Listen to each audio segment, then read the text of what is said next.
जब तक सुनोगे नहीं ना तुम्हारी कोई इज्जत नहीं है। नहीं सुनोगे तो कोई इज्जत नहीं करता तुम लोगों को, नहीं तुम्हें कोई सीरियस लेता। तुम्हारे नेताओं की औकात देखो ना, धनखड़ साहब को हटा दिया, बोल नहीं रहा क्यों हटाया, बोला क्या? नहीं बोलेंगे भाई, डरे हुए लोग हैं, डरे हुए और मरे हुए लोग हैं। इसलिए डरे हुए मरे हुए लोगों को जगाना कौन जगाएगा? ये नौजवान जगाएंगे। लेकिन आप क्या जगाओगे? आप तो खुद आते ज्यादा नशे में पड़े रहते हो। कोई स्मैक खाता है, कोई एमडी खाता है, कोई थोड़ा दूसरा काम करता है, तेज गाड़ियां चला के एक दूसरे पर चढ़ा देते हो। समझदार बनो, कोई नहीं पूछ रहा तुम्हें लेके सरकार सीरियस नहीं। सिर्फ मैं लड़ रहा हूं इसलिए तुम्हारी पूछ है। अगर कल मैं लड़ाई बंद कर दूं तो तुम्हें 50 साल और गुलाम रहना पड़ेगा। क्या ये चाहते हो क्या?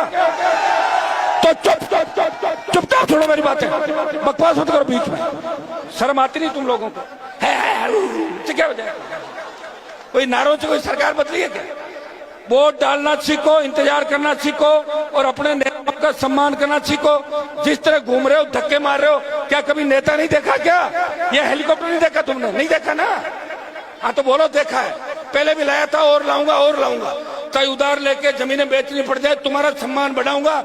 लेकिन तुम अपने आप को काबिल बनाओ कि सम्मान के काबिल हो।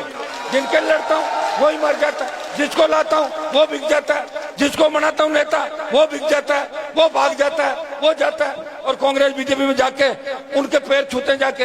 तो भाई ये व्यवस्था है और हमें 22% आबादी को राजस्थान में बताना है कि शेड्यूल कास्ट के भाइयों को साथ लेके हम राजस्थान की सत्ता पे कब्जा करेंगे। और इसमें सबसे बड़ी भूमिका राजस्थान के नौजवान की होगी, किसान के बेटों की होगी। हा हू हल्ले से कुछ नहीं होता, हल्ला बहुत लोग करते हैं।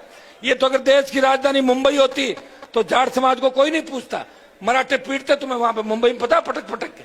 ये तो दिल्ली आप है और दिल्ली के चारों तरफ अपना है, इसलिए अपनी इज्जत है, वो भी थोड़ी बहुत समझ में आ गई ना। कोई कैबिनेट मंत्री नहीं तुम्हारा। बीजेपी वाले तुम्हें कुछ नहीं मानते और इन्हें कांग्रेस मानती। कर्नल सोनाराम की लाश को मोर्चरी में डाला, सतपाल मलिक को सम्मान नहीं दिया और धनखड़ को किस तरह भगाया, दूध में जब मक्खी को फेंकते हैं। तुम्हें कोई सीरियस नहीं लेता क्योंकि तुम अभी समझदार नहीं हो और समझदार होने में समय लगेगा।